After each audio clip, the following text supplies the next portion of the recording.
ସମସ୍ତଙ୍କୁ ଆଜି ପୁଣି ଥରେ ହାର୍ଦ୍ଦିକ ଶୁଭେଚ୍ଛା ତଥା ଅଭିନନ୍ଦନ। ଆଜି ଆମେ ଆତ୍ମବଳ ବେଦର ଦିବ୍ୟ ସନ୍ଦେଶ ପୁସ୍ତକର 2 ପୃଷ୍ଠା ପଢ଼ିବା, ଜାଣିବା ଏବଂ ବୁଝିବା ପାଇଁ ଚେଷ୍ଟା କରିବା। ଇମାନି ଜାନି ପଞ୍ଚେନ୍ଦ୍ରିୟାଣି ମନଃ ଷଷ୍ଠାନି ମେ ହୃଦି ବ୍ରହ୍ମଣା ସଂସ୍ଥିତାନି ଜରୈବ ମସୃଜେ ଘୋର ତେରୈବ ଶାନ୍ତିରସ୍ତୁ ନଃ। ଅଥର୍ବବେଦ। ମନର ଅବସ୍ଥା ଇନ୍ଦ୍ରିୟମାନଙ୍କର ଆଚରଣ ଅନୁରୂପ ହୋଇଥାଏ।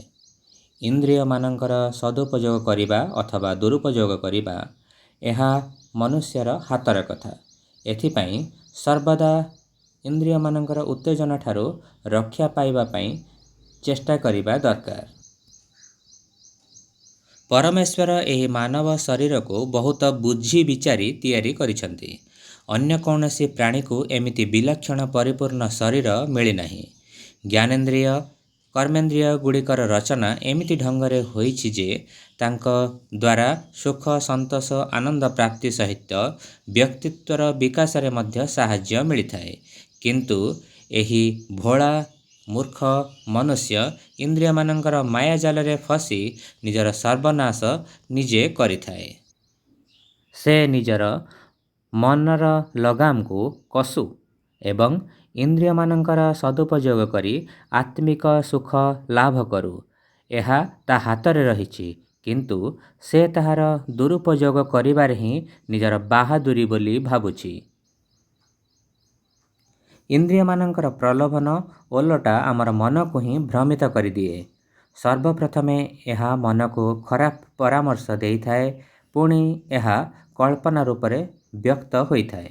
କଳ୍ପନାରେ ନିର୍ମିତ ସେହି ଚରିତ୍ରର ଅନୁସରଣ କରିବା ଦ୍ୱାରା ସୁଖ ମିଳିଥାଏ।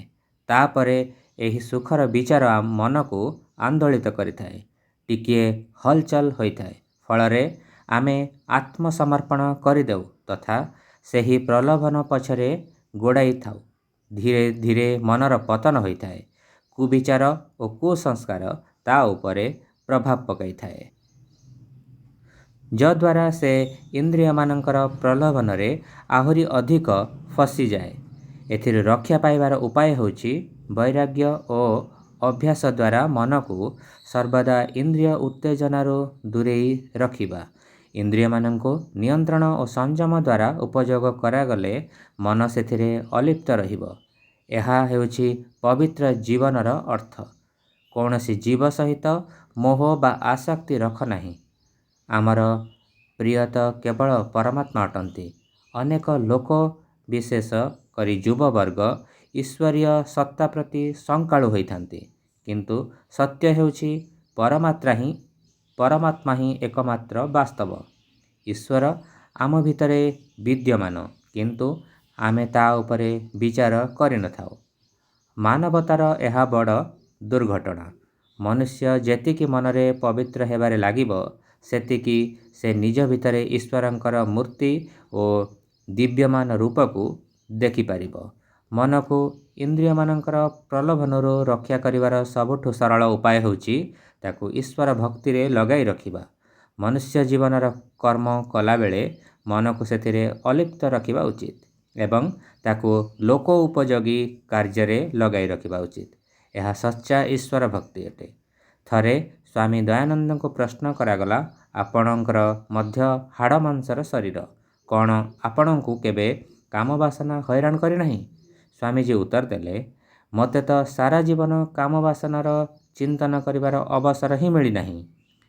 ଏହି ପ୍ରକାର ନିଜର ମନକୁ ପ୍ରଭୁଙ୍କ କାର୍ଯ୍ୟରେ ଏତେ ସଂଶ୍ଳିଷ୍ଟ କରିଦିଅ ଯେ କାମନାର ବିଚାର ମନକୁ ପ୍ରବେଶ କରିପାରିବ ନାହିଁ।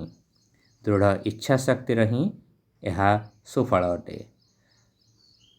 ସମସ୍ତେ ଆମେ ପଢ଼ିଲେ, ବୁଝିଲେ, ସେଥିପାଇଁ ସମସ୍ତଙ୍କ ନିକଟରେ ମୁଁ କୃତଜ୍ଞତା ଜ୍ଞାପନ କରୁଛି। ନମସ୍ତେ।